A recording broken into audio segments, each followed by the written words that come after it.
I worked as a package sorter at the FedEx distribution center in Schertz, Texas for 4 years.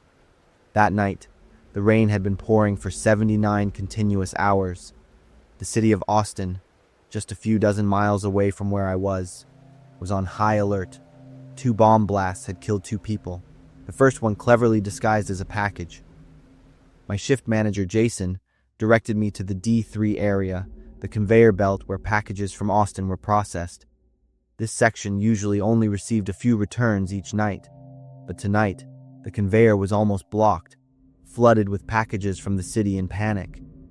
Most of them had returned to sender or address not found stamps hastily applied, and then I touched it. A brown cardboard box, no postage, no barcode, no return label, just a carefully handwritten church address. I picked it up. It was far too heavy for its size. Then I smelled it, the metallic engine oil-like smell. But there was something else, a sour, nauseating scent that made me gag. I turned the package in my hands, and my heart sank when I saw a small crack in the corner. Behind the cardboard, a red wire peeked out.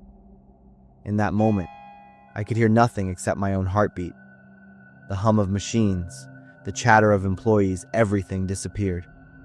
It was just me, the box in my hands, and one thought in my mind. Oh God, is this a bomb? Carl, he didn't need to ask. He just glanced at the package and nodded. We understood each other without saying a word. In seconds, the evacuation protocol was activated. 83 people evacuated the warehouse, quickly, but without panic. I stayed frozen, holding the box, sweat pouring down my forehead. If I set it down wrong, if some mechanism inside activated from the impact. I stood there not daring to move. The box was still in my hands. The bomb squad was on their way. I had 9 minutes to keep it still. The rain continued to fall outside. The warehouse was now nearly empty. Everyone had been evacuated.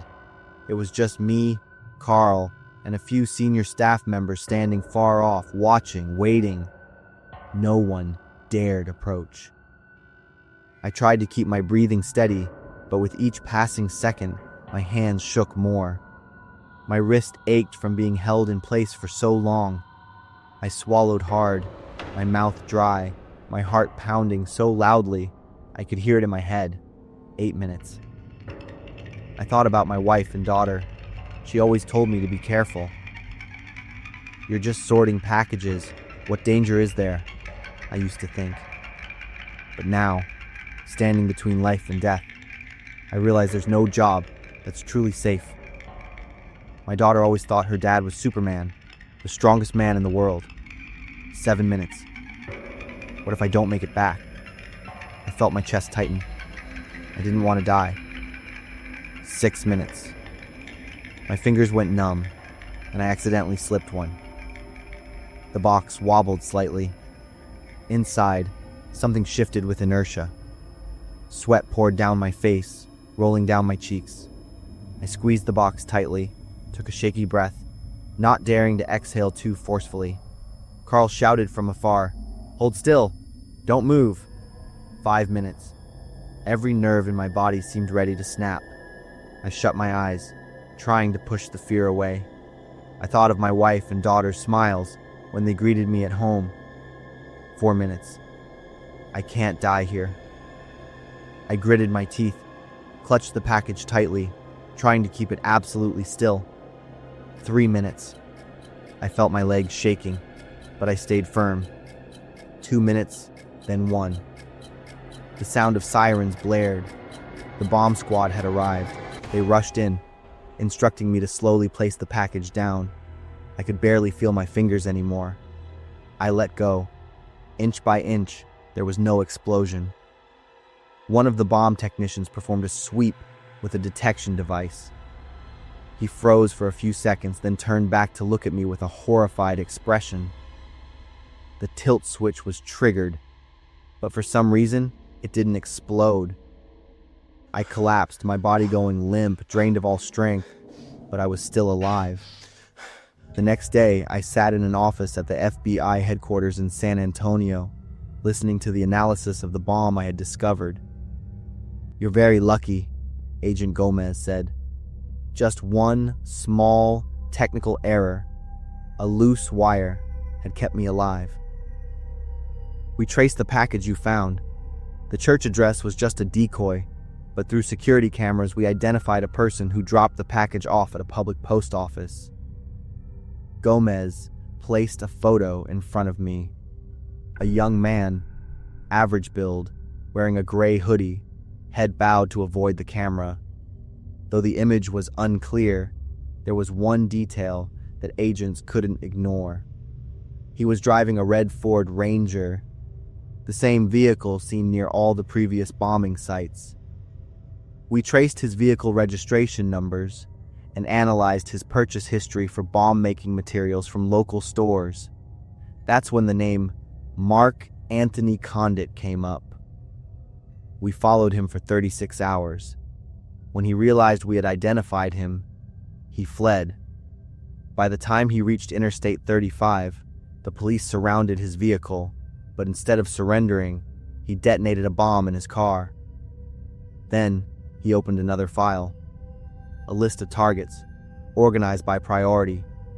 The first target, First Baptist Church, the address on the package.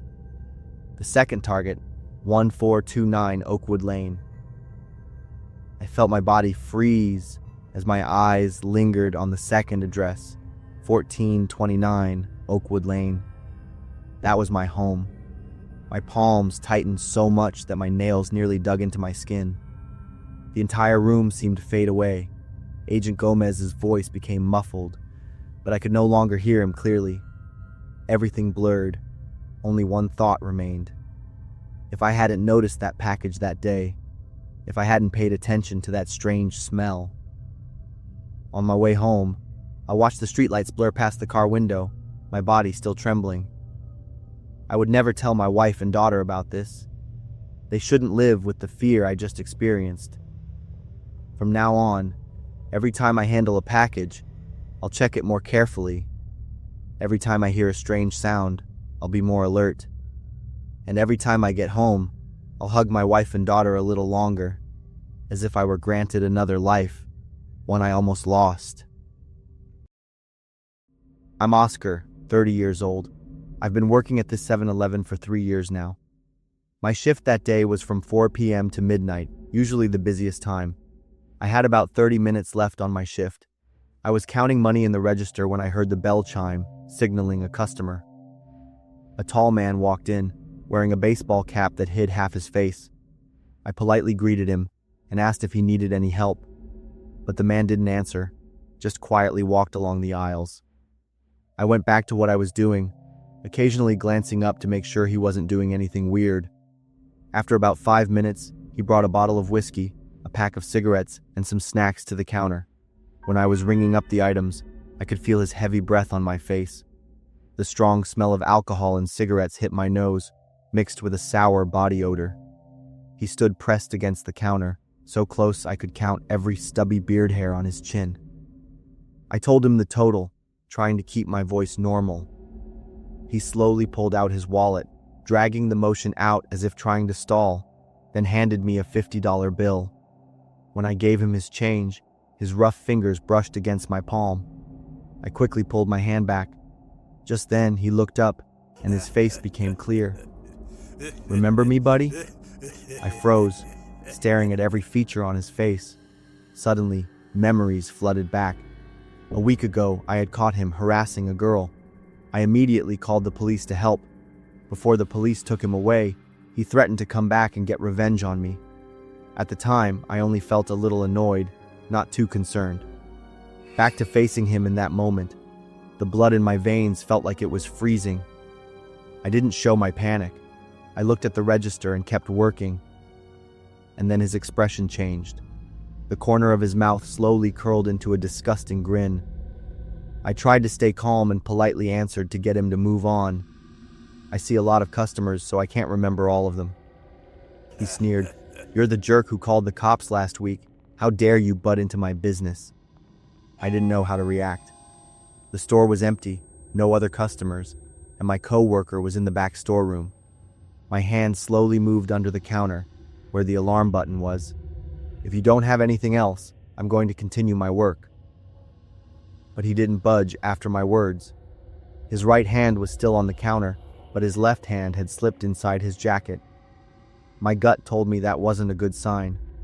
I tried to reach for the alarm button, but he was faster. His large hand reached over the counter, gripped my wrist tightly, and squeezed hard. His eyes wide, he leaned close to me and growled a warning. "Don't try anything sneaky." I tried to think calmly. The landline phone was at the other end of the counter, about 6 feet away from me. The security cameras were recording, but no one was actively watching. I knew I had to save myself. He chuckled. "That girl was my girlfriend. Because of you, I was locked up for a week." I argued with him about his bad treatment of that girl. That was the biggest mistake of my life. In a flash, his hand pulled a handgun from his jacket, the click as he cocked it. My heart stopped for a beat. His eyes gleamed with hatred, his face contorted with rage.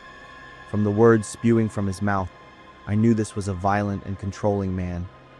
The landline phone at the end of the counter was my only salvation at that moment. I yanked my arm out of his grasp and lunged for the phone. Only one thought was in my head. I needed to call for help. He was as fast as a predator, his large body leaping over the counter with incredible strength, kicking away the chair blocking his path. His heavy weight slammed into me, pinning me to the floor. A crack echoed. The air was forced out of my lungs. I gasped like a stranded fish, trying to breathe. I struggled wildly, but it was like an ant trying to push a boulder. His hand tightened around my neck, while his other hand still held the gun. The cold barrel pressed against my temple. Blood rushed to my brain, my vision blurring from lack of oxygen. I whispered pleas, but they only came out as faint gasps. He laughed with amusement. He was enjoying the power of holding someone's life in his hands. My body slowly gave up. This must be it, I thought. Suddenly, a loud shout, "You bastard!" immediately followed by the sound of shattering glass. It was Max, my co-worker. The man roared, immediately let go of me, and recoiled. I gasped, taking in as much oxygen as I could. Max ran over, pulled me up, and we both scrambled into the storeroom, locking the door. Police sirens wailed in the distance, getting closer. The man knew he couldn't escape, so he rushed outside with the gun in his hand. A tense shootout ensued. We huddled in the storeroom, covering our ears because of the deafening gunshots. A few minutes later, everything went silent. Max and I, following police orders, moved outside. The man lay motionless on the street with blood and a few bullet wounds. I sank to my knees, my body still trembling. Max sat beside me. "It's over, Oscar. You're safe now." I looked at Max and smiled, letting out a long breath. Thank God I had just escaped death's door. I understood that I could have lost my life just for doing the right thing. But if I could go back to that day again, I would still choose to help that girl.